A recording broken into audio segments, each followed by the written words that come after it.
Welcome back to Blacksheep Barbell Podcast. I'm here.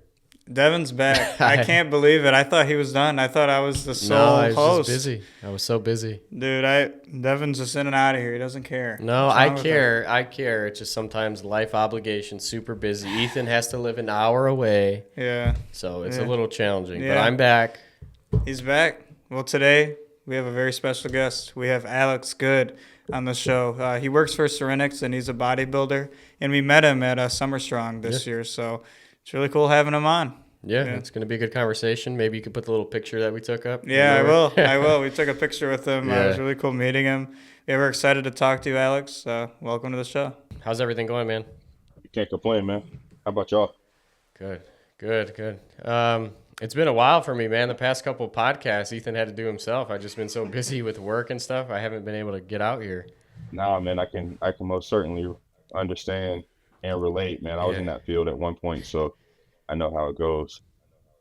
But yeah, Yeah, Ethan's just- been holding it down, man. Every time, Yeah, man. every time, man, he was like, "Yo, we can still rock," and I was like, "Nah, man, let's wait on Dev, man." Like, 'cause I Yeah. met both you guys at Summer Strong, so seemed only right. Oh, nice finally having you on. Yes, sir. How you doing today, though, man? Did you lift today? Sundays I don't train, so Oh, but I okay. did just get done watching the Panthers, man. We got our first win of the season, big time. Oh, Gave good. them boys a goose egg. Good. We got the Lions playing tomorrow, so Okay, who y'all got? we're playing the Ravens. Ah, man, I hope y'all take an L.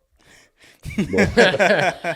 The Ravens Yeah. are like my I- adopted AFC team They're a hard team to beat. They are. So for sure, I don't know how it'll go. for sure. I want my fantasy team to win though. So Yo, y'all do have like one of my favorite coaches in the NFL though. Like it's hard not to like Dan Campbell.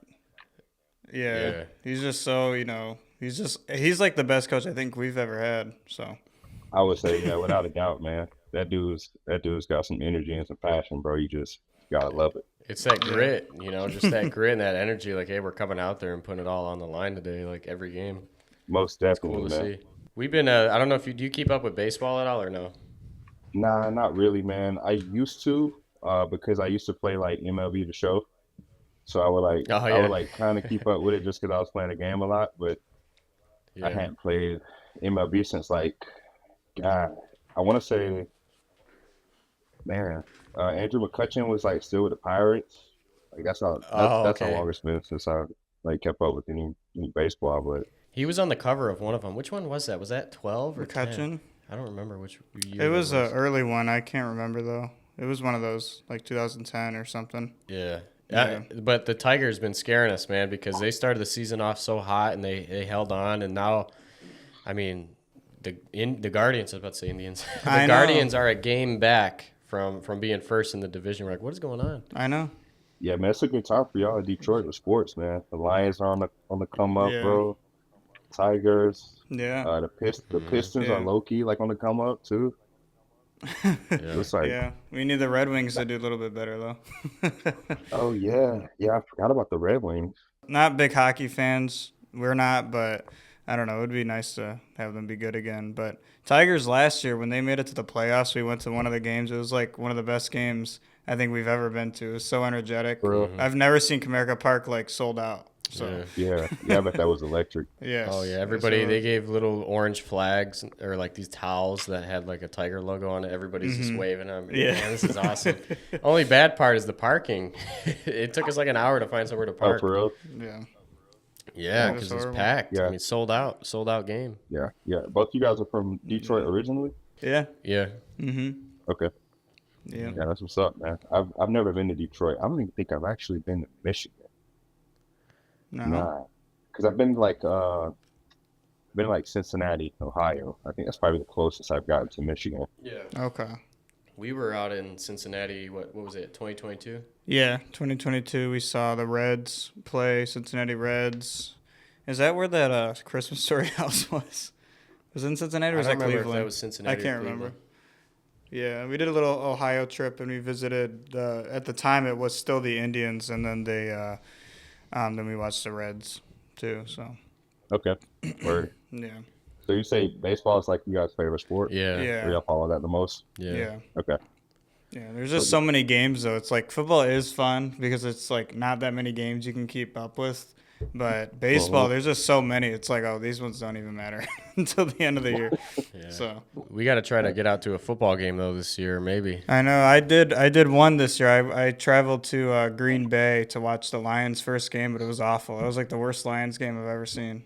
But the stadium was Bro, I cool. saw it. Yeah, I was getting ready to say I saw you made it to Lambeau. That had to be pretty sweet. Yeah, it was cool. Cause It's historic.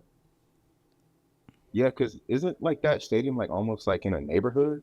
Yeah, It's like in it's like so weird. It's like you expect all these stadiums, like most of them are in like the big cities, like they're surrounded by buildings. But Green Bay, it's Mhm. literally, it's just small buildings. It looks like a bunch of little apartment complexes, and then on the side of the road is just this big stadium. Like it's not even Yeah, surrounded by any. There's no skyscrapers. There's nothing.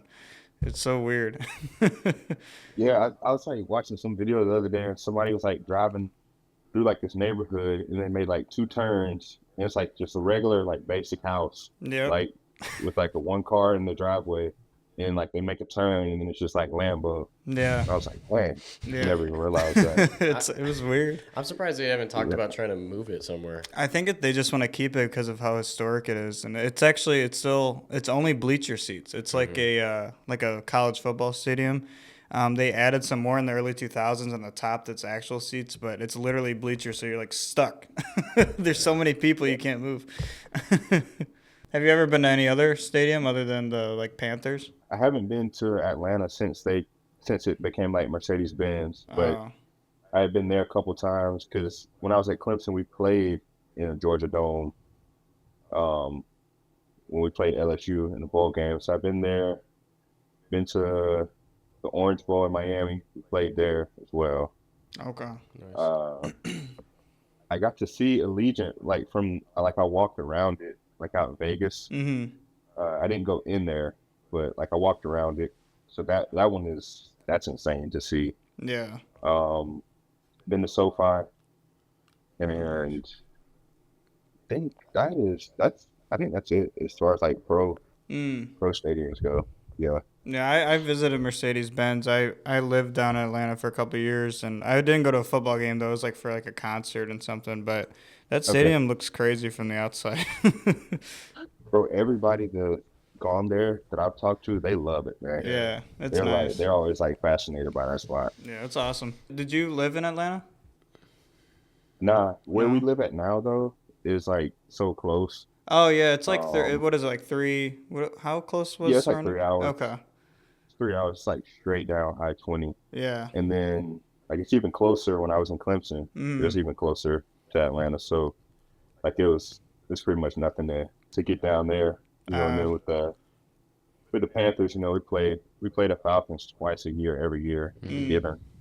Okay. So we usually get down there, check them out for that, and just other random stuff. But yeah, I haven't been there since it's been Mercedes Benz, so I Mm. try to slide. Yeah, I think we drove through there like the area you're at because we drove to Serenix in like 2022, was it? Was it 2022, 2023?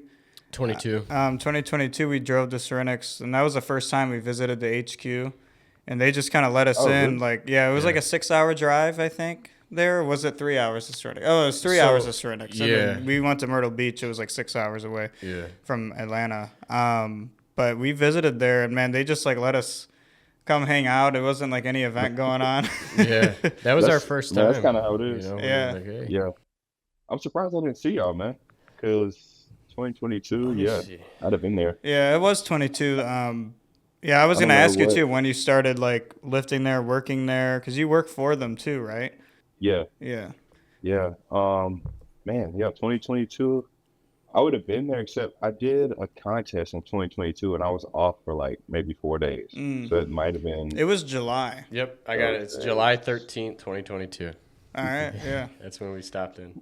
Yeah. Dang. Hold on, let me see. We were See what there. I- Like see what I Bert was doing. there. Let me see what I was doing that day, because it's not typical that because it's not a lot of us that work in the office. So typically, whenever somebody like pops in, we at least try to speak, make them feel Yeah. at home. Yeah, and that's definitely how it No. was. Yeah, we were it like, was. we were going out to Myrtle Beach. We're like, hey, Sornix, because obviously we knew about you guys way prior to this. You know, we Yeah. were doing Squattober and everything like that, and we're like, hey, Mhm. Sorenex HQ is actually on the way to Myrtle Beach. Why don't we Mhm. stop, try to get a lift in, go talk to some of those guys, see what it's about. Yeah. And we got a workout in. We hung out there for what, a couple hours? Yeah, a couple hours. It was like in the morning, but we were working out, man. They had just seeing all that equipment there and stuff we've never seen. I think we saw like the Squattober bar for the first time. That Yeah. was pretty cool. Yeah, that was the first time we went there. It was just awesome. They just let us in. Yeah. That's that's typically how it goes, man. If we don't have anything crazy going on, Yeah. then I'm scrolling back, man. I'm almost at like July 2022. That's going to be crazy if you were there. It's like, Just like upstairs or something. yeah, he just never came down. That's gonna be wild. I think I was, man, because I'm looking at. Yeah, I was definitely there. I'm looking at I'm looking at a freaking video here. July 13th, 2022 at 11:30. I'm out in the gym. Wow, that was, It was after we left. I think we got there in the morning. It was like 9 in the morning. yeah. And so we were there until probably like Maybe like 11, 11. and then we left. So Hey, that'd be funny if you just see us walking in the background Yeah. of your video. That's why I don't remember if I'm- anybody else was down there on the I floor. got like, yeah, I got like two videos. Wait, no, three. No, yeah. If y'all left at 11, this last one is at like 11:50. And we just missed you. Dang. Yeah. I don't know how that happened, I don't know. but yeah, That's funny. that's though. wild. Yeah.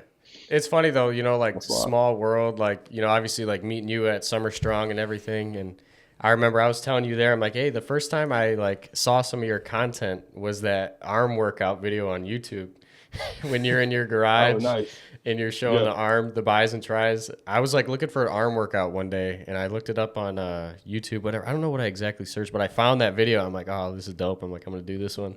Nice. I had to tell you about it at That's what's up, Sorenex, at Summer Strong. Yeah. Yeah, dude, that video, I use that workout all the time. Yeah, that's pretty cool, man. I appreciate that. Yeah. When did you start like working for Serenix? 2019. Oh, okay. Yep. So, yeah, prior to that, I was a state trooper in South Carolina, Mm. and when I first kind of learned about Sorenex, I was just helping on the side. Mhm. Like basically, some of the jobs that we do when we go to install weight rooms, you know, we'll depend on the size of it. You know, we'll have some people that aren't, you know, full-time Sorenex employees, but just kind of manual labor, like just bringing in rack size and stuff. You know, like you got a Yeah. room that's got like 30 plus racks. You know, it's nothing to have some people there to help just bring some of the stuff in. So I did that a couple times. So, you know, as a state trooper at the time, we got every other weekend off. So sometimes if they had an install lined up and it was, you know, my weekend off, you know, then I would go and because I would be off Friday, Saturday, and Sunday. So, you know, if they're installing on Friday, I would just go and just help bring in rack size or whatever. And then just kind of started learning a little bit more about the company. And one of the guys there at the time, his name was Clay. He and I went to school together for a little bit. And I went in and just trained at the gym one day and was catching up with him. And while I was doing that, our sales and marketing director, Josh, kind of started talking to him a little bit. And then they had a position at the time opening in marketing, and ended up tossing my name in that. And Josh was cool enough to give me an opportunity there. So yeah, that was 2019. And right around that time was when me and Rachel were kind of thinking about, you know, having a child.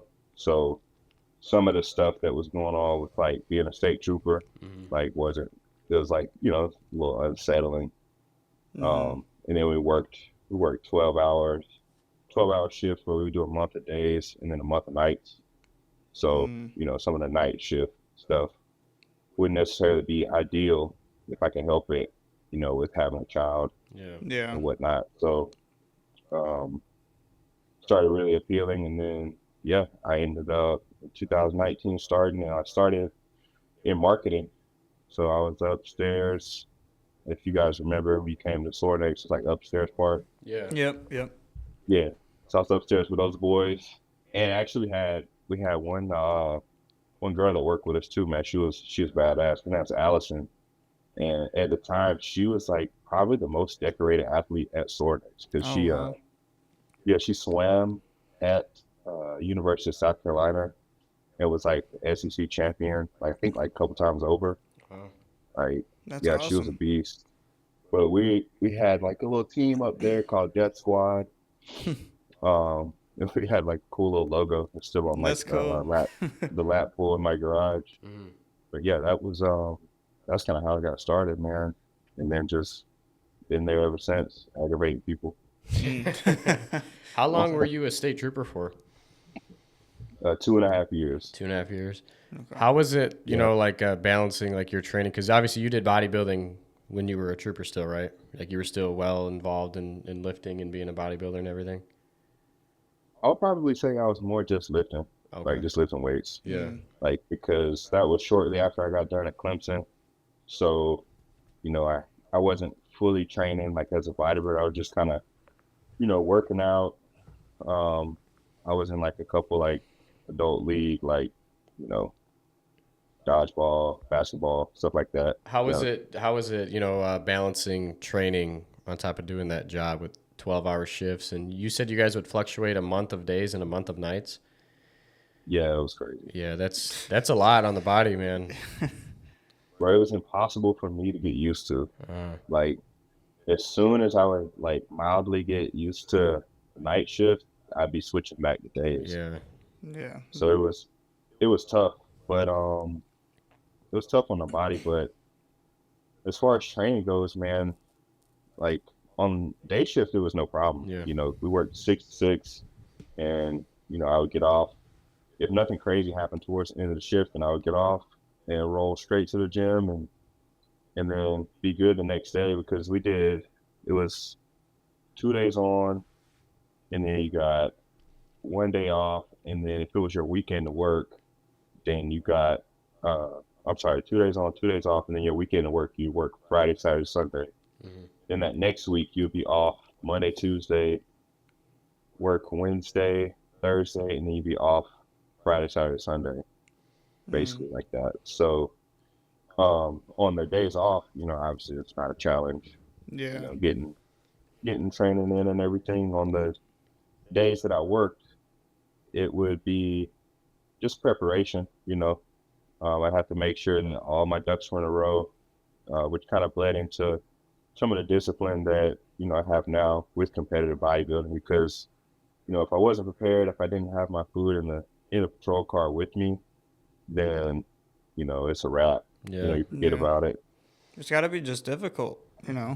to balance that out. Like working all those hours and trying to eat right and everything. Like, especially with night shift, that's got to be hard because you're so tired after that. Like, how are you supposed to have time? Yeah, I would say it was a challenge maybe in the beginning, but it was more so a challenge just figuring out what the process was for me that Hmm. was going to be like my daily, like, boom, boom, boom, boom, boom. These are the things I got to do. But it was like once I defined that process, then it was easy. Like Yeah. it was simple. Because, I even now I still use some of the same operating systems that I was using then to where there's a timer that goes off on my phone when I'm supposed to eat. Like, and I just Hmm. don't miss that. So that happens every single time, regardless. Now, when I was in the patrol, it would be difficult at times because we'd be out on the call and the timer would go off, but I mean, you just hit snooze. Yeah. Yeah. But, at the same time, it's like just having the stuff prepared and then making sure that you follow through with the discipline of eating it, Mm. I guess one of the difficult things with the patrol is sometimes you have to eat it cold, Hmm. or as I got more seasoned, in the car, I would just throw my defrost on and then toss Tupperware container on top of the defrost, and then, it wouldn't be as cold.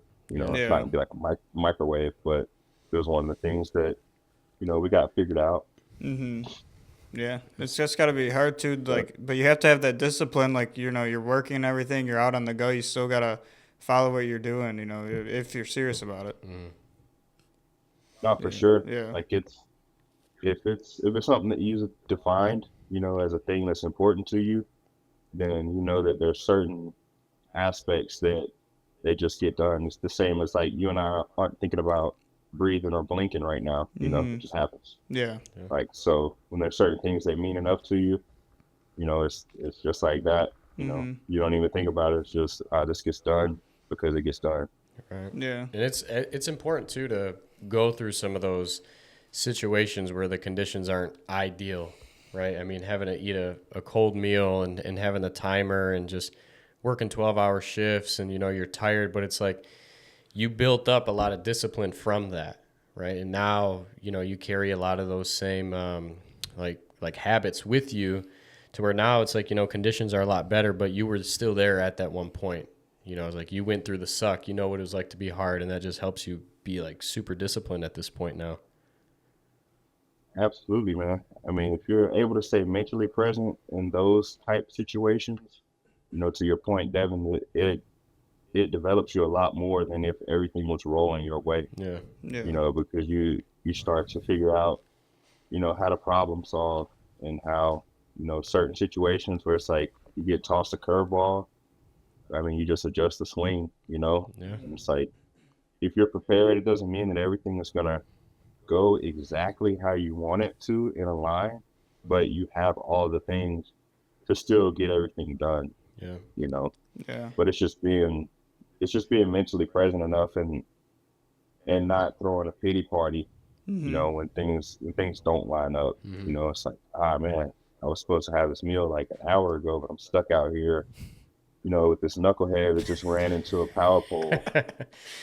You know, but it's like, well, I still have it ready, and then when I get done with this, you know, I'll knock it down, and then, you know, some days it's just like you'll have to understand that, man, when I get home, you know, I'm gonna be up for another 2 hours to get either this training in or to get this food in, you know, or even if it's not training and nutrition, you know, whatever discipline you're in, whatever pursuit you're in, like for you guys, the podcast, you know, it's like Devin yesterday, I don't know what he had to go through. You know, he might have been on shift yesterday and dealing with 4 or 5 different calls. Yeah.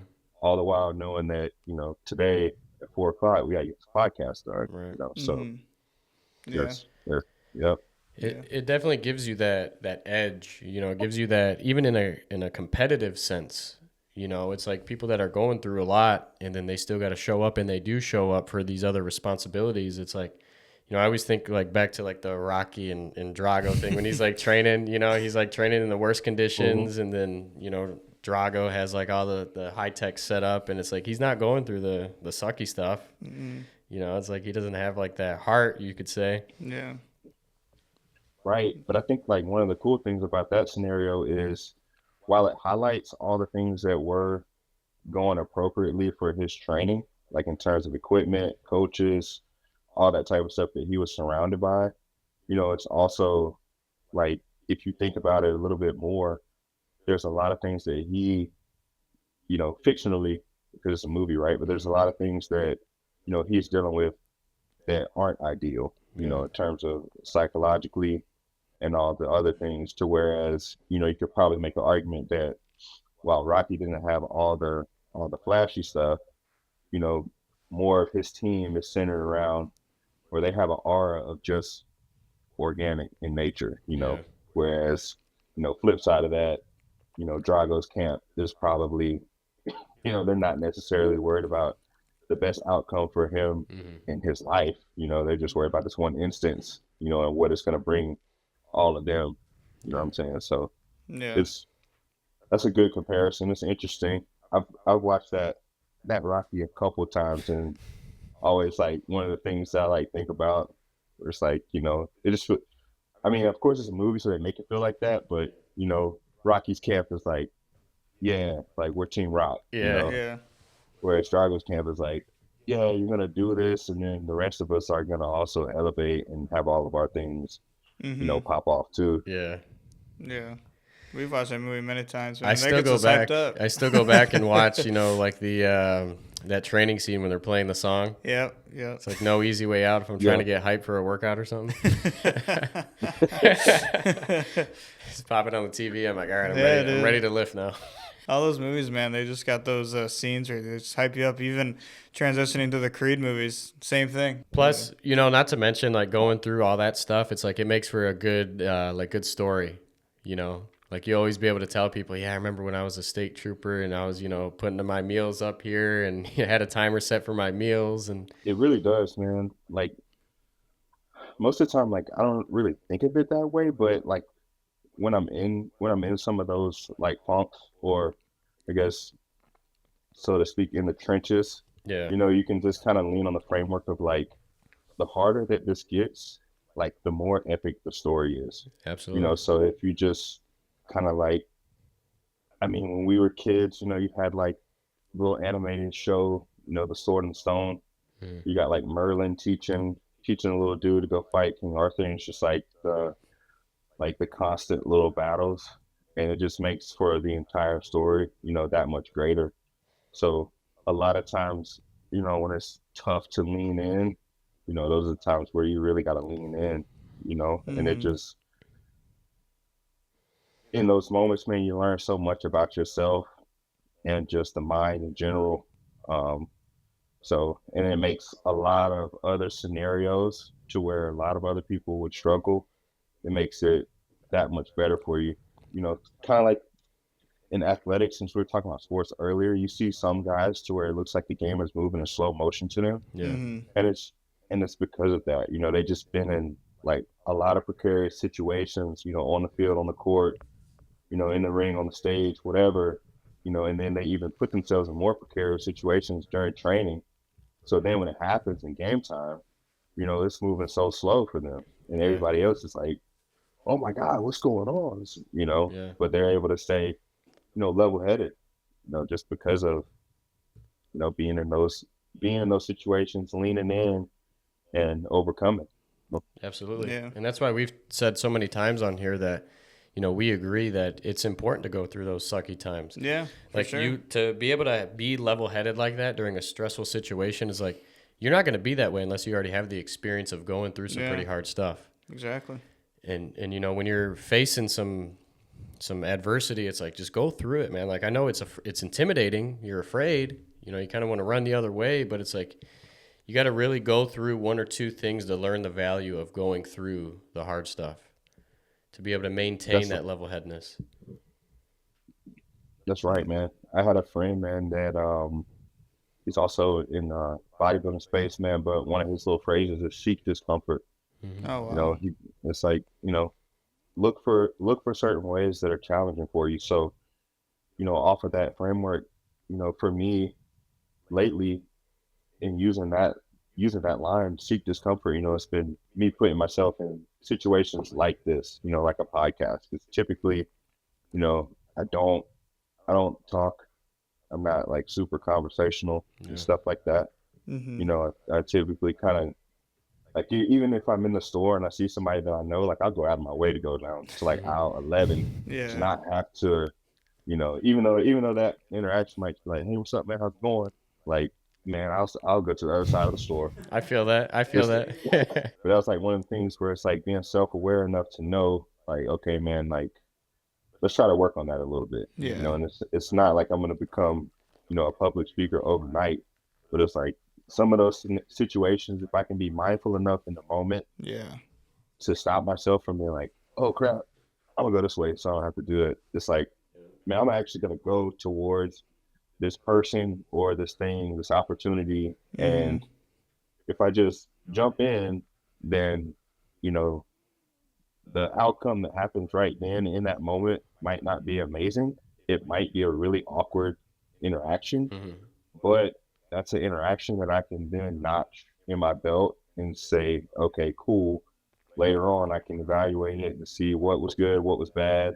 And the next time around, I should be a Yeah. little bit better, right? I Yeah. should be marginally better, Mm-hmm. right? And then if I can just continue to do that, then I should get better and better and better and more comfortable in those scenarios. And then in 3 years, maybe I'm not, the guy that just avoids somebody that he knows in the store just to Mm-hmm. not have to, Maybe I am. Shit, I don't know.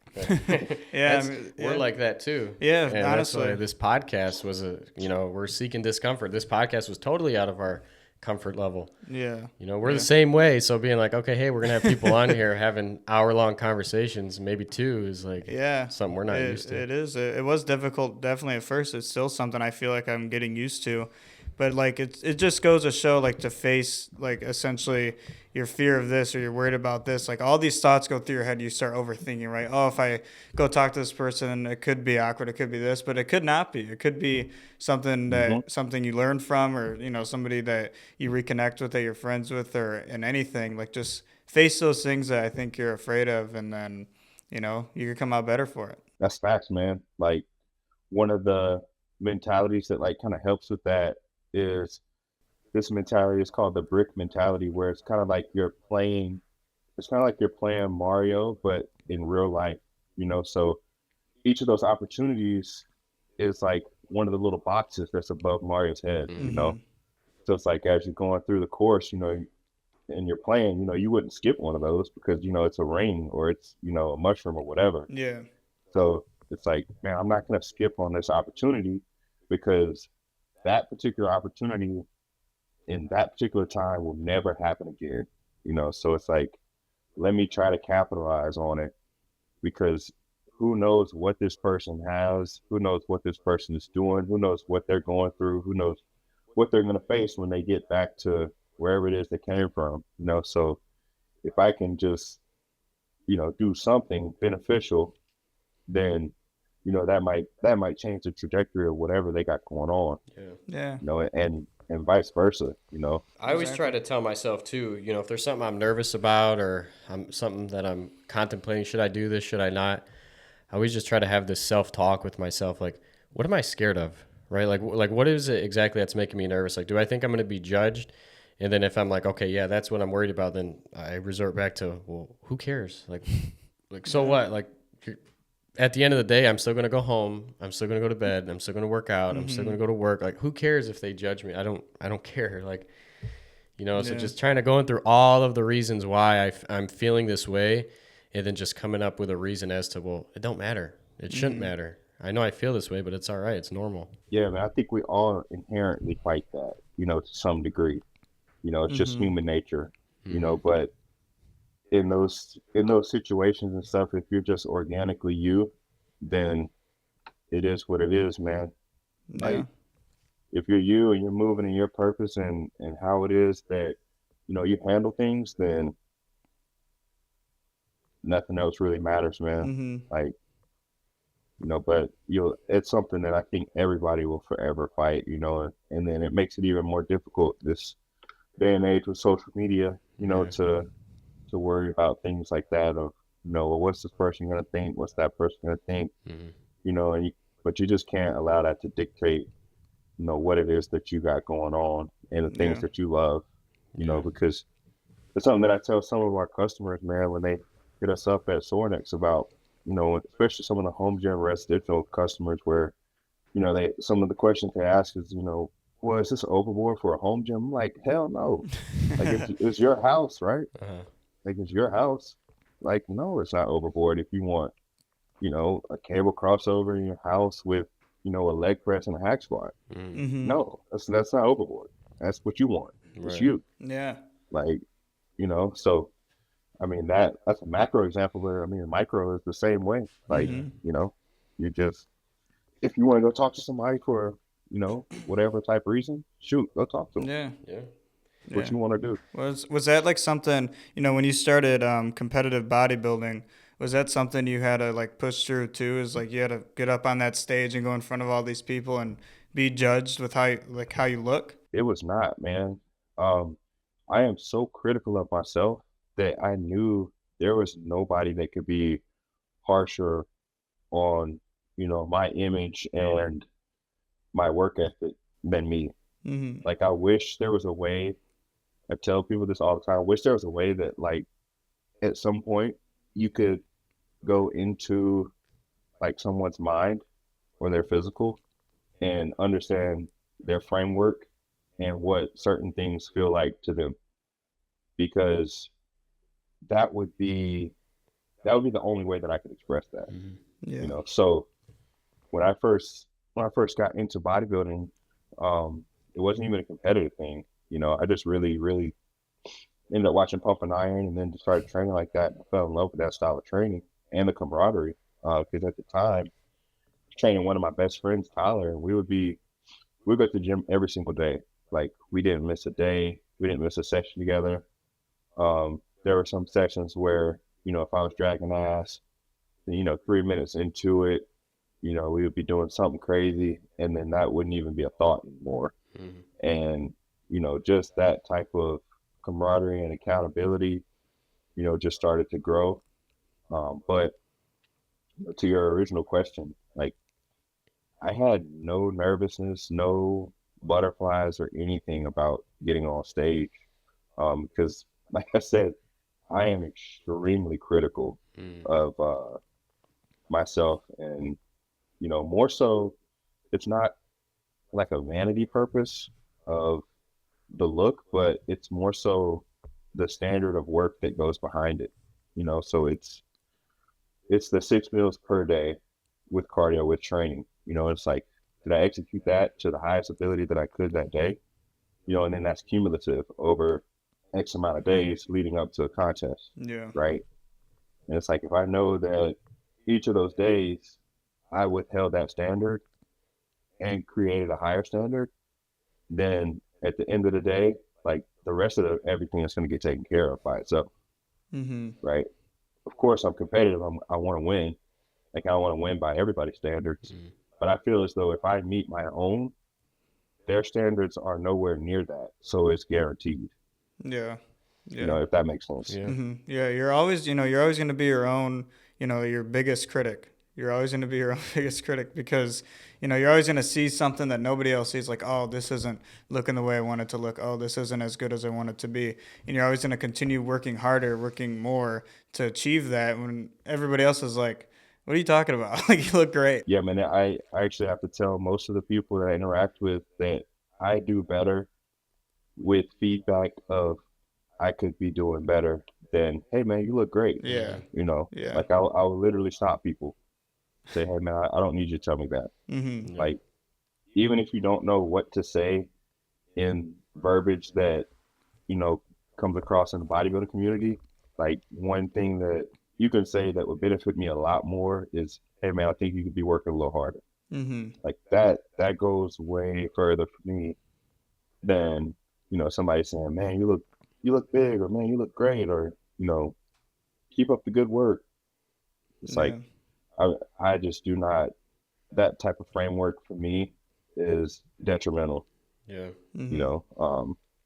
Because I just prefer to always be trying to elevate in some type of way. I Mhm. think, and, for some people, that might not be the healthiest approach, but for me, I've found out, and, that I operate a lot better in that type of framework, Yeah. Yeah. because I think as people start to say that, if you have the wrong mentality, then you'll think that there's nothing that you need to improve on. Right. When, in fact, there's everything that you still need to improve on. Mm-hmm. Mm-hmm. And that's outside of training and bodybuilding. That's as a husband, as a dad, as a friend. There's improvement in so many facets that has to happen. And if you think you've made it in one, then it's going to inherently affect the others. Yeah, absolutely. You know, Those good compliments and stuff like that, it kind of sets the table for you to develop some complacency, possibly. Not with everybody, but you might be like, oh, okay, yeah, I'm looking pretty good. But once somebody like gives you some feedback, like, hey, you could be working a little bit harder, or hey, you should start working on this. Now it's open for a mission. Now it's fueling the fire. Like, oh shit, like now, okay, now I'm gonna start working towards this. Now I have this in mind, so I can start working towards this thing, or start training this way, or I want to show that person that, hey, I can work harder. You're right. Let me take that to heart. yeah, exactly. And it'll just make you reevaluate the processes that you have, Mm-hmm. Yeah. to where it's like, man, am I taking advantage of these 2 hours in a day? Or am I doom scrolling? Mm-hmm. Or, when I'm getting on social media, am I doing something beneficial with it for the short time that I should be on it? Yeah. Or, am I waking up and doing the necessary things that need to be done, like in a timely fashion, and because the working harder doesn't always just apply to, for us, and in terms of this particular episode, it doesn't always apply to training and nutrition, Mhm. right? But it's like, am I working harder in each lane of my life? Yeah. Like, am I communicating to the best of my ability to my wife?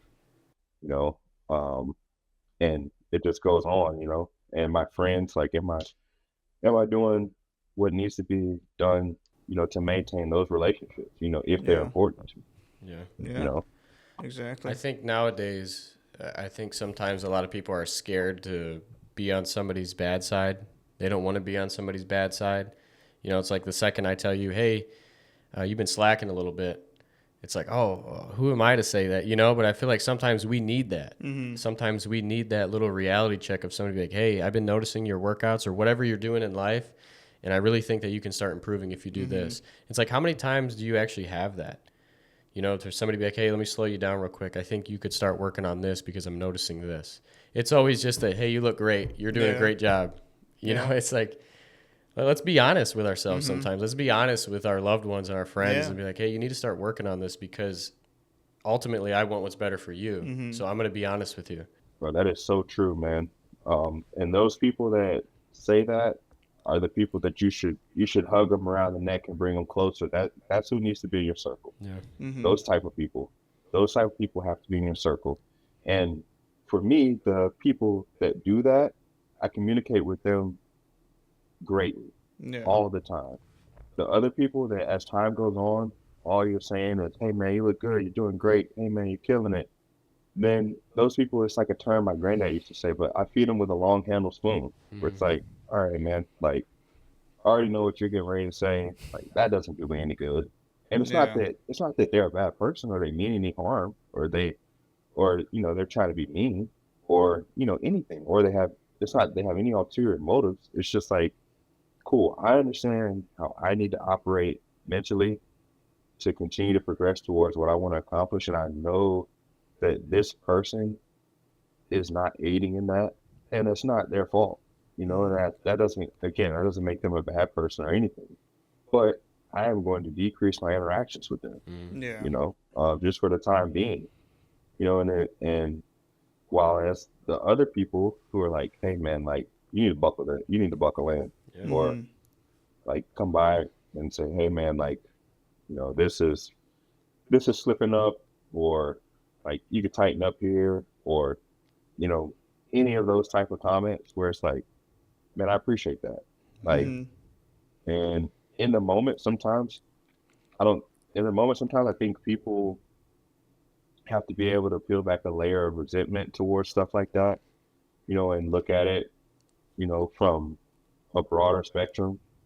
And, even in that moment, you don't have to be like, oh man, I love you. Like, but just take what they're saying and then evaluate things. And it's always okay to come back at a later date and tell somebody who said something that you might not have liked in that moment. It's always okay to come back and tell them, hey, bro, like when you came and told me that, man, like I did these couple things. So I just want to let you know, man, I appreciate that. Yeah. And Yeah. if you have any other feedback like this again in the future, bro, like please let me know. Like hit me up. Like I know that the last time you said this, I might have reacted a certain way, but that was just, you know, first impression. But I was able to marinate on that and understand that you were coming from a place of, a place of love, basically, when you were saying that. So, Yeah. I appreciate you. Yeah. And I think that sometimes, and I'm guilty of that, that sometimes when that first initial thing happens, you're just like, huh? Yeah. But at the same time, like I found out that it's always cool to go back later. Like if you had that at first initial reaction like that and be like, yo, like da da da da da, this, whatever. But more importantly, I need that. And I appreciate that. Yeah. And I'm glad Yeah. that, you're comfortable enough with yourself and with me to say that. Yeah. And I think overall, like with friends and everything, it makes you trust them more. It shows you that they actually care about you and they're actually telling you like what they think. They're not going to give you this fake like, oh, you look great, whatever. There's no need to even ever ask them again because you know what they're going to say, like you said.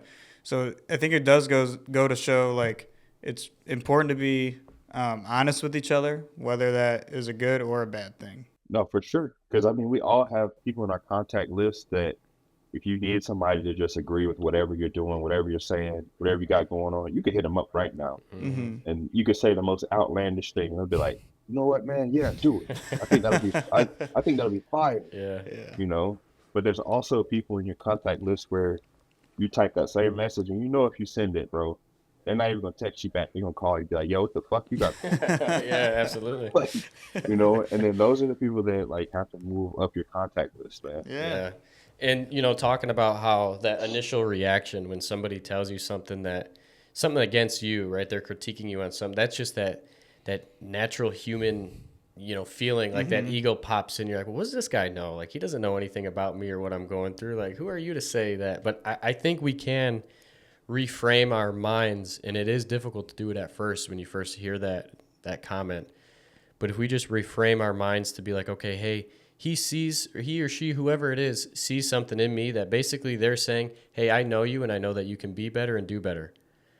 And it's like, I'm giving you this comment right now because I know that what's going on right now, you're better than that. And I can see you be better. If we could just reframe our minds to look at it that way, as opposed to it being a disrespectful comment. I mean, if you could just get yourself to look at everything like that for the rest of your life, just think of how much better you can improve. Oh yeah, man. It's a skill. It's a skill, and you have to just be mindful day in and day out, with your interactions with people, because sometimes, we get caught up in the day-to-day things, and, you'll have a couple of conversations or a couple interactions with people, and then at the end of the day, like, you can't even recall what was going down in that convo, Yeah. because you just were, like, you weren't present in that moment. You were thinking about 17 other things. I think a lot of that comes back down to like your preparation, and being focused on what it is you want to accomplish. It kind of silences some of that extra noise. But, in some of those scenarios, when it's flip-flopped for me, so when people are asking me certain questions, in terms of like bodybuilding and stuff like that, I start off leading the question by saying, hey man, do you want the honest, transparent answer? And are you going to be able to understand that it's not a personal attack on you? Mm-hmm. Or do you want me to tell you something that's going to make you feel good? Yeah. And, I give them that option because I found out in the past, my personality was to go ahead and be very direct with people because I was like, I didn't want it to be a gray area. If you came and you asked me something, I would tell you straight up, but then, you just learn over time that, your communication, it has to adapt, right? If you want to be effective with it, it's like the same way that, I communicate with Rachel, my wife, that's not going to be the same way that I communicate with, some rando, it's just, but it's the same way with people who are seeking like knowledge, like I can't, because some people take certain things and then they miss it. They miss it because they don't grasp the message. They just hear how it was delivered. You know what I'm saying? So, I'm sorry, I got off track, but I can't remember the original thing that you were saying, Devin. Oh, But no, just, kind of reframing your mindset of being accepting to what these people are saying. And, unfortunately, there are people out there where you tell them something they don't want to hear, and they're like, I'm not talking to you, man. Like, how dare you say that to me? Like, it's like you gotta change your mind, dude, that what they're saying is beneficial. Like, like you were saying too, you could sit here all day and say, yeah, you guys are doing great. You're doing great. You're doing great. We don't get anything from that, but just like a little, like dopamine or something. We're like, oh yeah, hell yeah. It's like once you start critiquing us and we're like, all right, yeah, we could start making improvements to make us better. It's like, you just got to change your mindset a little bit on how you take these comments and realize that some of this critiquing is beneficial to you. it most certainly is, man, because everybody has a different perspective, so what they're sharing is how they view you from their lens. Yeah. They view your actions from their lens. So, there's most certainly some type of like beneficial information that they're giving you, because everybody sees everything so differently. So it's like, okay, cool. Like they're communicating this, while it may not be a positive thing for me now, at least I can evaluate it and then try to understand how they came to that conclusion, right? That's something that you've done too, that we do, is like when we have friends too coming to work out and their form might be shit. And like, you have to be honest about it. You can't just be like, oh, good job. Yeah. Like that looked good. Like, no, you got to fix this, work on this. Yeah. That could prevent an injury or just whatever down the line. Yeah, So, well, with working out, it's like you see somebody with the most roundest back ever on a deadlift. You're like, yeah, you're good, man. That looks Yeah. great. Yep. They mess themselves That up. does, yeah, that does them no good, does you no good, yeah. you know? Should have told you that back in 2017 when you I first started doing deadlift. Yeah. But yeah, Alex, I wanted to ask too, you were a state trooper. You weren't competing at that time, right? You did that after you were done. I did my first contest in 2018. Oh, so you were still a state trooper then. Okay. Yep. So I was Okay. still a state trooper. So my first contest prep was out of a patrol car. Oh, Oh, wow. wow. That's awesome. Yeah, it That's was cool. it was an experience, man. It was cool. Yeah, that's cool So too that you said you watched Pumping Iron and that kind of inspired you to train that way, because that's something that we've watched Yeah. many times. That sometimes we're like, all right, we got a big lift tomorrow, let's watch Pumping Iron, Yeah. and it just kind some of yeah, just a little motivation. But how many shows did you do after that? After 2018? so 2018 was my first contest. Then I did two back to back in 2022. Okay. So that prep we were actually in the hospital having my daughter. Oh wow. Um, yeah, so I was on prep in the hospital room. Wow. Um, and then so those two, that was August. One was at the first of August, and then like I said, I had another one that was 3 weeks after that I did. So that was three, and I did one last year. So I've done four. Okay. So that's what a lot of people don't understand in terms of my career is it hasn't been a ton of contests, Mhm. but I've done that deliberately in Yeah. order to make progress. Mhm. Because when you're contest dieting, you're not necessarily going to make progress. Yeah. So it takes time away from the stage to actually change the physique. And you just enjoy training like that, though, because you're just doing that, all the time. You're following your meals, 6 meals a day, and training. I don't know how often you train. I don't think you train every day, but just training like that on your own time just means that you love doing it. Yeah, man, I have a deep passion for the training side of it. That's what got me into it.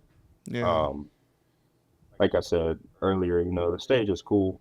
It's definitely exciting, and the build up to it is exciting as well. You really are really when you go through contest prep and you do it the right way, and you put everything that you have into it, is something that changes you on a mental and a spiritual level. I mean, the physical, obviously, right? Yeah. But the things that are so hard to communicate and show that happen in the contest prep from the mental and spiritual side of things, they're just wild, man. So that's one of my favorite parts about contest prep.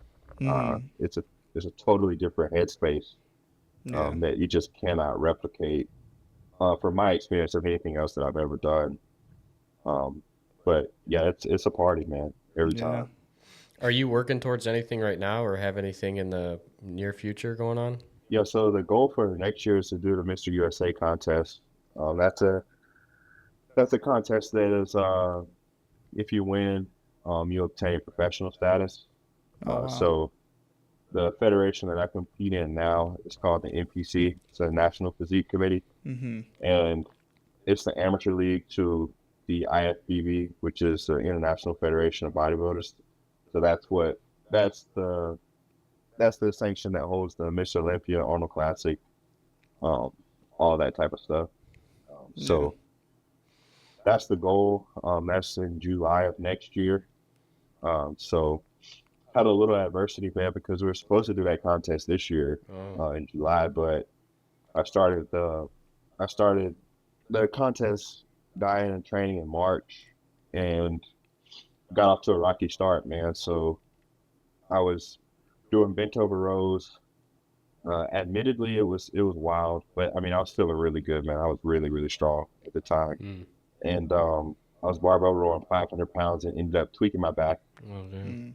Uh, and then I worked through that though, so that was no problem. Stayed on track with everything. My back training had to kind of evolve a little bit. There was a ton of chest supported rows, no unsupported rowing movements, but worked through it. Back was back good. As soon as I got that good, ended up tweaking my knee on leg press, which was it was wild because it was something that I could manage with one leg that I had done with one leg before. So it wasn't even like crazy weight, anything. It was in the middle of a session, so it wasn't like I was cold. Um, so did something to my patella, man, and that set me back like pretty far. Mm. Um, so I wasn't able to do my cardio. So I typically do a stair stepper. I do the spin bike and incline walk. So I couldn't do any of that for like 4 weeks, Oh, Yeah. Wow. along with not being able to train my left quad. Like oddly enough, anything flexion wise, so hamstring work was no problem, mm. but extension and anything extension wise in the front of my kneecap just was no go. So I ended up having to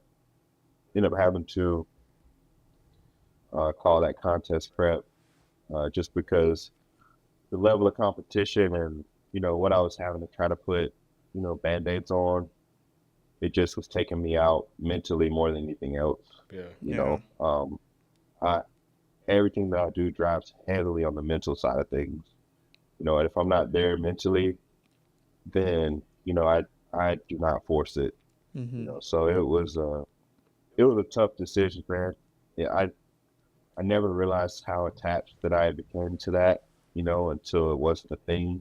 So that was a big that was a big hurdle to cross, man. Um so we learned a lot about a lot of different things in Yeah. those. It was from like March until about mid-July. Mm. I Mm. was just kind of dealing with that. But things been back on the up and up. So excited about that. Yeah. Yeah, that's awesome. That shows too experience within, doing what you do. The fact that you're like, hey, it's my mind's not in it, because there's other people that would have pushed it, right? And then just showing your experience and everything to realize and be self-aware. Hey, I can't push this. The mental's not there, so we'll just take the L on this one, but we're gonna come back better. That's the main thing, man. And then in this particular fashion, the L wasn't a loss. It was a lesson. Yeah. Mm-hmm. So it's like, but just being able to understand it and having the proper framework around it, is what was the biggest challenge. Because there are times where I was questioning myself, and it was like, in the past, it's like, man, I've dealt with things like this. Like, am I a bitch now, or like, what's going on? Mm. You know, and it was just like, nah. Like, there are certain things that create an opportunity for adaptation. And oftentimes I tell people that bodybuilding is forced adaptation, Yeah. right? And that's from the physical standpoint, of course, from training, but that's also from the spiritual and the mental side of things. Like you force the adaptation, Yeah. right? Mm-hmm. It's like I'm gonna force my body to grow this extra tissue by the food that I eat, and then also pushing myself like far beyond what most people would, under resistance. Mm-hmm. And then the same thing occurs on the mental side of things. Like it's forced adaptation. I force myself to grow and expand mentally by staying disciplined with my regimen. Mm-hmm. So if at 6:30, so like I write all of my days out. That's why it was really hard for me initially to get on the podcast because it was like every single hour basically has a duty or a responsibility, Yeah. Mm-hmm. and that's the baseline that I create. And then it's like on certain days, does it go like that? Like straight down the line? Of course not. But that's where I always return. If at 2 hours had some unexpected come up, 2 hours goes by, and then 2 hours I know what I'm supposed to be doing for 4 to 6. I know it. I can look at it. It's written down. I know what I'm supposed to be doing. Yeah. But if those things don't get done because of, a circumstance where I have to be dad, I have to be husband, I have to be son, whatever, then I can return to that when those duties are done that came up out of nowhere, and then know where I'm at, know where to pick up with it, and then keep rocking. Yeah, I think it goes to show too, like you had this goal set for you for a while, like you wanted to do this show, but then you have no idea what could happen, but you overcome these. Like next year you're gonna come back stronger and better. Then it could be better than what would have been this year. So I think it just goes to show you can learn from these things and improve. Most definitely, man. Like, I think this is like a cool. I'm about to see if I can write it. Y'all let me know if y'all can see this, okay? Okay. All right. That's the kind of whiteboard I've been wanting to put in the garage. I know we can't find one. Gotta order one, dude. Which I'll also tell you, man, they have like a bunch of people like try to sling whiteboards on Facebook Marketplace. Really? So Oh, hop yeah? on there. Yeah, hop on there, and like you can probably snag one for like $50. It's pretty good All size. right, yeah. Yeah, I've We been need looking it. for one like that. Yeah, it's awesome. Like whenever you have a moment where you're like, man, I want to brainstorm and just throw a bunch of stuff up on a board or something like that, it's great. Yeah. Yeah. But I just wanted to illustrate this real quick. Like I think that it can make a lot of sense for people, but Mhm. so this is kind of the path that I think most people would imagine a certain goal, right? So let's say this is point A and this is point Z, right? And all of my decisions that I make on a daily basis are going to drag me along this line. And then if there are decisions that do not align with point Z, then what happens is I come off of this path. And then depending on what type decision it is, this path can go all the way here and it can go here. Mm-hmm. Mm. And the biggest thing that sometimes we forget is that before I can even get back on my path to Z, I have to reverse this, right? Yeah. Just to get back on my path. And then now, when both of these directions have happened, right? So I got to go here, then I got to come back here. Then now there's no telling how much of this would have gotten eaten up if I hadn't gone off path. Yeah. You know what I'm saying? So it's like, if I didn't make those decisions and do this, which of course sometimes they're necessary to learn, but other times we know that it's a decision that doesn't align with Z. Yeah. But if I know that, then at some point in my mind, I made the decision that, hey man, this in this moment is more important than what I said I wanted to achieve ultimately. Yeah. Right? Like this in this moment, I know I want to get from A to Z, but I know for a fact that this right here is not leading me to Z, but I'm going to take it anyway. Well, then now we have to be okay with the ultimate outcome of Z maybe never happening. Yeah. Right? So it's a tough pill to swallow, but it's something that if you can remain vigilant of that in certain times, then it's something that will keep you on the path and keep you from a lot of disappointment, I feel like. Absolutely. Because it's something that I know firsthand for me at certain points in my life. I had where I was at, and I had the things that I said I wanted to do and wanted to accomplish, and I knowingly would do this. I knowingly would do that. And I don't know why, but it felt as if one particular day I just was like, dang man, I've done this 4 times and I know I've done it. Mm-hmm. Like, and there's nobody else to blame but me. And I was like, man, I gotta stop doing this because, this from point A to point Z, this is an indefinite amount of time. Like nobody knows how much time it's gonna take to, like, let's say for example, I don't know, you guys wanted to have 100,000 subscribers to the podcast, right? So where you're at right now, however many subscribers you have now, this is 100,000 subscribers to the podcast. So this amount of time in between now and 100,000 subs, we don't know. We don't know how long that is, right? Yeah. But if you guys had a goal of, I want to do, you know, 3 podcasts a month, well, if that goal is not met, and then now we're only doing 1 podcast a month, then this timeline most certainly has increased, Right. Yeah. right? And then in that timeline increasing, you're also decreasing experience because you're going from 3 podcasts a month to 1. Mm-hmm. So now you're getting 1/3 of the experience to get better at doing the podcast, you know, and it's just a lack of consistency. So then other things start to seep in that take you away from point Z, Yeah. Yeah. you know. Yeah. But it's just a simple illustration that, you know, I like to revisit for myself from time to time, and then also Mhm. share with people because, you know, it helps like root a little bit more of that self accountability, you know, to where, you know, you said you want to do these things, right? Mhm. Like you said it. Nobody else made you say it. Like none of that.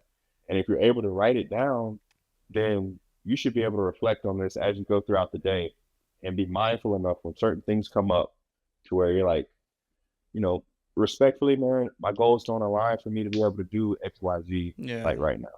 Yeah. That's no hate Mhm. towards you. I'm not trying to make it seem like, you know, I'm above you by no means. It's like, bro, I would love to do that. I really hope that you have a great time, you know, but it's just what I'm trying to do, where I'm trying to go. I know that is not going to be, that's not going to promote it. I think writing stuff down too, writing goals down, setting goals for you to accomplish is really important for anything. Like, I think I've struggled with that before, like trying to set a goal and complete that. But it is important to like hang them up, like me and you have talked about before, things you want to accomplish in life, as in like just to put them up on the wall. I forgot who said that originally, but Yeah. it's important to do that. And you can use that with anything, like working out. I want to hit this amount of weight by this date. So what do I have to do in between now and then to complete that? You know, you can do things that set you back, but it's important to try to stay on that path and see what you have to do to complete that. Yeah. So I used to do that. You know, I used to, when I got out of the military, when I was building my home gym and everything like that, and just things I wanted in life, things that I was seeking, I used to print out pictures and put them on my wall. And I would just stick it up there. Love that. And I had a piece of paper too with like lifts. You know, I had like squat, bench, and deadlift. And I put, all right, I want to hit this, I want to hit this, I want to hit this. And I would just put it. It looked kind of funny, but it would just be on my wall. So it's like when I'd be laying in bed at night, I would see it, and that was the first thing I would see when I woke up. And honestly, like throughout the years, it's funny because like a lot of that stuff came to reality. You know, I remember the days of hitting those numbers, and it maybe took 2 to 3 years. But I'm like, damn, 3 years ago, I wrote those numbers down, and I would take it off, and I would check mark, check mark, check mark. And it's just crazy to be like, wow, that came to reality, you know, and it's just something that I was seeing every day. First thing I wake up, I see it. When I go to bed, I see it. And then to finally be like, oh my God, it happened. Yeah. You know? Yeah. Yeah. There's so much power in that, man. There's so much power in that. The visualization of things is immensely powerful, man, because even like on a smaller scale, if you think about it, like when one of your friends gets like a new car, right? When they get like, it's like one of my boys, he got like a Jeep Wrangler. Yeah. And then it was like, once I saw his, and then it was like, when I started driving down the road everywhere, I'm like, oh shit. He starts Like, seeing them there's so many Jeep Wranglers everywhere, Yeah. bro. You know, but it's the same thing. Like to your point, Devin, when you have things that are like in your face, and then furthermore, something that you decided in your mind to write down and say that I want this thing, like then now it generates a certain sense of work and a certain sense of effort that you got to put forth to obtain that. And then when it's right there in front of you every single day, it's really, really hard, you know, unless you're just a slapstick, it's really hard for you to not put in effort towards that, Yeah. you know? And then I think a lot of it is also, you know, it's a certain power to it of almost keeping it close to your chest, you know, to where it's like, I don't have to put this out for everybody to know that I want to do it, Right. you know, but it's like my actions and my effort and my work ethic will tell that story by itself, you know, and it's not even necessarily that I want to be telling the story, but it's just, you know, people are going to observe, you know, what you do, and they'll be able to tell. It's like I mean, I'm sure you guys have friends now, or a couple friends or people that you know, where they just yap. Yeah. It's like they say that they're going to do this thing, and then 2 weeks later it's a new thing. Yeah. 2 weeks later it's a new thing. But there's also people that I'm sure they don't say anything, man. But every time you see them, they're doing something to get marginally better at a certain thing. Yeah. And then Yeah. you look up in, 5, 10 years, and it's like, oh wow, like this dude's got, XYZ, and then you put a little bit of thought behind it, and you're like, oh, well, yeah, you know, he's been doing this, Yeah. you know what I'm saying, Yeah. for how long? And then boom, it pops off, you Yeah. know? And it's funny how sometimes it just like sneaks up on you. Mm-hmm. It's like you have that thing that you want or you're working towards, and I remember with my situation, like having this stuff up on the wall. It's like I would leave it there, and I knew that's what I wanted. I would see it every day, but sometimes it kind of like slips a little bit. I'm like, yeah, I'm working towards that, because you're so like busy with what you're doing, right? Like what's in Yeah. front of you. You still have these goals, you're still seeing them, but you get a little occupied. And I remember just like sitting there, and like I'd look up and like, holy shit, I actually like accomplished that. I'm like, Yeah. oh my God, let me take that down. Like, let's put something else up there. And it like sometimes it sneaks up on you just because you're putting in the work, right? Mhm. Like you're in that constant grind, and then before you know it, you're obtaining these things that you wanted, and you're like, damn, like I'm just checking the boxes at this point. Yeah, man, you fall in love with the process, Yeah. Yeah. and then it just becomes a part of your habits. Mhm. It's like these are my goals, these are the things that I have to do to achieve it, and then it just becomes habitual, Yeah. So Yeah. like you said, it's not that you're not thinking about it, but it's just that it becomes a blinking or a breathing type of deal, Right. to where Yeah. it just happens because it happens. Once you have that thing, once you have found it out, and it's your purpose and it's what you want, like at the bottom of who you are, then man, it is one of the most difficult things to Mhm. get off track. Mhm. I agree. Um, I agree. but at the same time, it is very difficult, I think, for a lot of people to find what that thing is, Yeah. and then oftentimes when they find that thing, because of the social media age, they try to assign a task to it before they've even started. Where it's like, Mhm. I want, like, let's just say for an easy example, um, I want to get, I want to buy the newest Toyota Tundra, right? And then they go look up the Toyota Tundra, look at how much it costs, and like, fuck, I'm never gonna make that much money. It's like, Yeah. bro, how do you know? You don't even know. You Yeah. haven't even started yet. Right. Yeah. You failed Exactly. So already. it's Yeah, so it's like, man, you can't assign a difficulty level to a task that like you haven't even started to work on. Mhm. Mhm. So oftentimes I think, people can get discouraged, like when they say that they want these things, and then they think that it's gonna be like all this other stuff, and it's like, man, just get started. Like, Yeah. just get started. Keep in pursuit of those goals too. It depends on like what you guys were saying. Mhm. Staying on track, right? Some people falling off track. It depends on your character, the Yeah. kind of person you are, because there's some people, when you have that goal, you lock in, you're like, I don't care what's going on. Like I'm working towards this end goal. And then people on the other side of that, there's people that aren't used to adversity, right? They're Mhm. not very resilient. Hey, I got this goal. I'm working towards it. I'm going to be in Yeah. the gym tomorrow. Mhm. Oh, something came up. I can't. Yeah. And that's just how they live their life. And that's how they do everything. And sometimes like that specific person that does that, like I don't even want to ask them Yeah. to do this for me because I know tomorrow I'm gonna wake up and I'm gonna get a text that says, I Hey, can't something make came it. up. Something came up. It's like, dude, what the hell? Like, it's important to always be honest, like what you want to do. I feel like some people say they want to do something, they don't because they're nervous to say no or something. That's the type of people, where like earlier I said, it's like, man, you feed them with a long handled spoon, Mhm. where it's like, cool. And that doesn't mean that, in 4 months that person it can't click for them, Yeah. you Yeah. know. And then it's like, cool, bro. Like I saw through your actions that this has finally registered for you, Hmm. like what this is, you know. But there's some people that they need that, bro. Like you can't automatically just like let them just hop in with where you're at. You know, Yeah. it's just like with you guys at the podcast, what you've built. You know, if somebody came along and said, "Hey, man, I want to be a third host in your podcast," it's like, whoa, man, pump the brakes. Like, you know, like we've been doing this, you know, and it's like, man, let's see, like, and even you might not even tell them, but it's like, bro, let's just see like your actions and what you're about, you know, before Yeah. we do anything like this, you know, because it's there's no telling what all you guys had to do to get to this Mhm. point, you know, and then also maintain it and you know want to progress it. It has been a journey, like a little difficult with scheduling and everything, but we make it work. You know, you just got to be passionate about it. You got to do it. That's the key, bro. You Yeah. got to make it work. Like Mhm. it's unhealthy to some people, but for me, that's what it always is, man. Yeah. Like you make it happen, bro.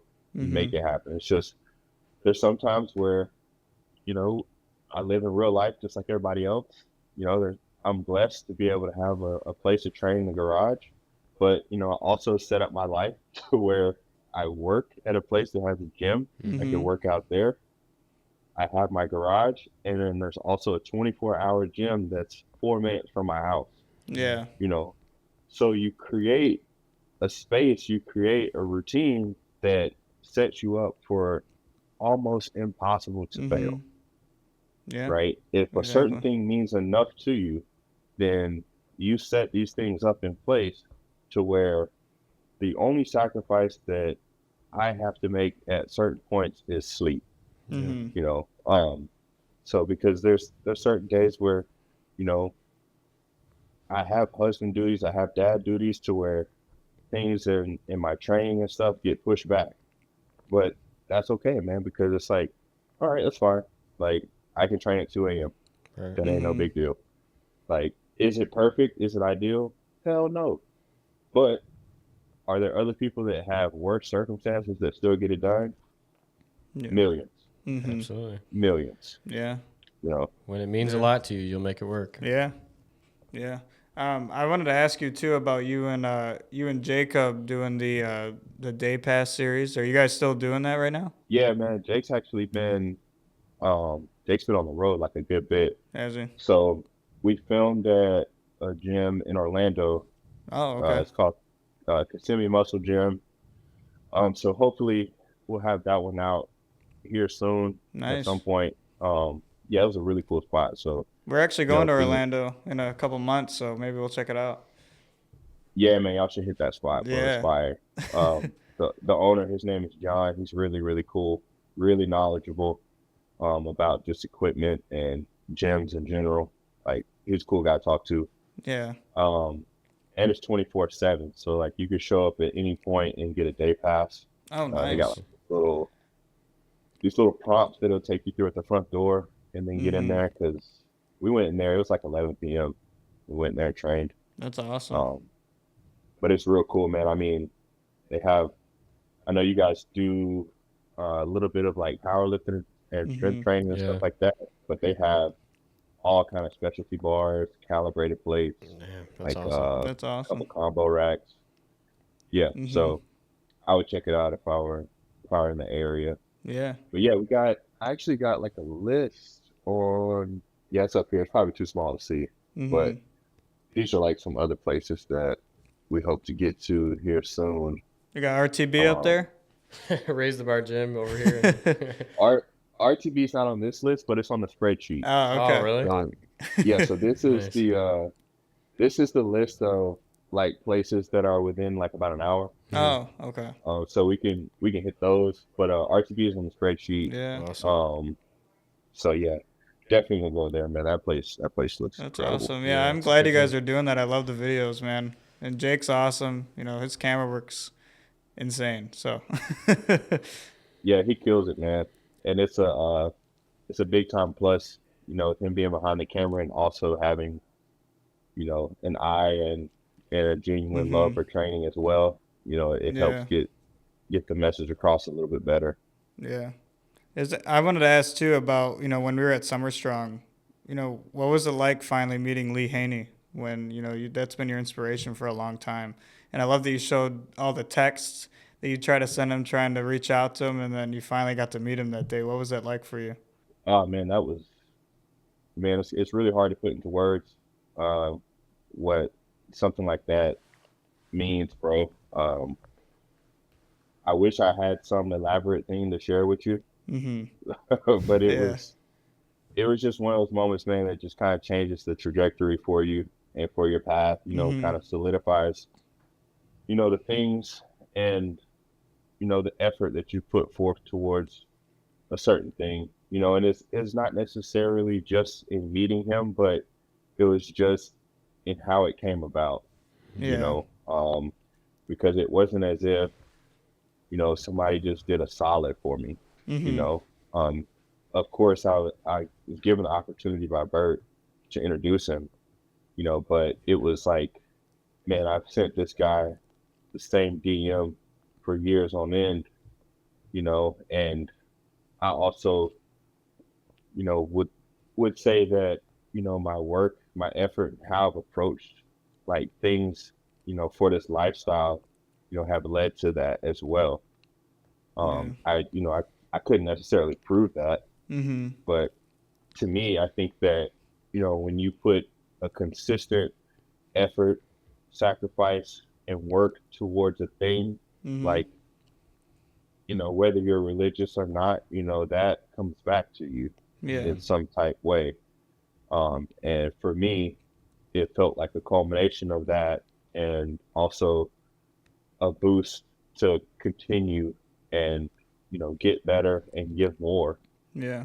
So man, it was incredible. Yeah. I think it goes to show too, when you started, say when you started lifting and you started bodybuilding, you probably never thought that you would meet Lee Haney or do all these things that you've done. And this goes to show if you follow what you're passionate about, it can lead you to these different things that you could never imagine that you could do. 100%, man. Yeah. And when you do it for just the purpose and passion, and Mhm. because it's what you would do any other day, and you continue to put into it.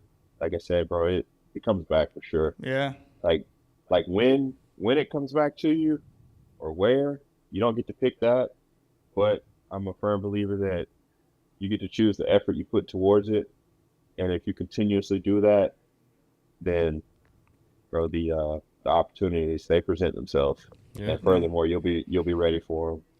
You Yeah, know, absolutely. Well, man, before we end this, I want to give you an opportunity to put anything out there, words of wisdom.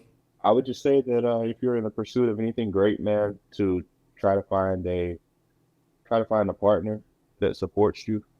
That goes a long way.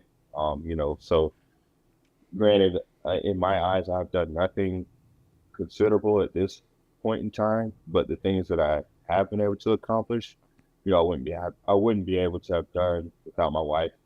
So I'm eternally thankful for her. So if you guys, you know, Devin, Ethan, anybody else, young cats, man, when you find a chick who wants the best for you and is willing to work with you and can see the vision with you without having much to show for it at the time, something special in that, you Yeah. know. Yeah. Um, so, and, I would also, piggyback off of that and just say that, when you find something that's deeply rooted in you and you're passionate about it, like, don't be afraid to go all in on that thing. Don't expect anything from it other than the fulfillment of doing your passion every single day. But I truly believe that, once you find it and you're willing to put forth everything to it, like opportunities present themselves, you know. Yeah. Um, but I think that's it, man. And then this right here, Yeah, for sure. That which was a goes big which goes piece. along with the it goes along with the purpose, Absolutely. It's like this is where we're all at right now in this point in time. And then this point right here is the things that we say that we want to do, the things that we say we want to accomplish, and then this is the path that leads to it the quickest. So if we can keep our decisions centered and focused on Z, then that's the less that we're going to come off of the path and get there sooner. Absolutely, man. Definitely, Well, man. thank you. That's Thank you. beautiful, man. Thank you for coming on the show. Um, and hopefully we'll see you next year at Summer Strong. Yeah, man, I appreciate y'all boys having me, man. This was awesome. Yeah, man. We I got to appreciate step you. out of my comfort zone. So thank Absolutely. you. Cool talking to Alex. Obviously, we Yeah. had a very deep conversation. Really, a lot about just your mindset. Yeah. When it comes to staying Yeah. disciplined, going through adversity, and pairing that with training and just life in general. Yeah, and it goes to show if you stick to what you believe in, what you're passionate about, it can lead you to these other things that are really important. Like meeting Lee Haney for him, that's something he wanted to do forever, and he finally did. So, yeah. All right. Where's the new ones? I forgot. I told him. I lied then because you didn't bring You them. lied. I I forgot sorry. them, dude. I'm not even gonna try them. Oh, that one was a little No, something. it's not. When you use the new one and you try I know these, the new there's one's nothing horrible. here. We tried it in the gym. The new one is it's something else. It's the grunt one. Yeah. It's the army one. Yeah, it's tough. But yeah, well, thanks guys for watching, and Alex, thanks again for coming on the show, and we'll see you at Summer Strong next year. All right, peace out. Peace out.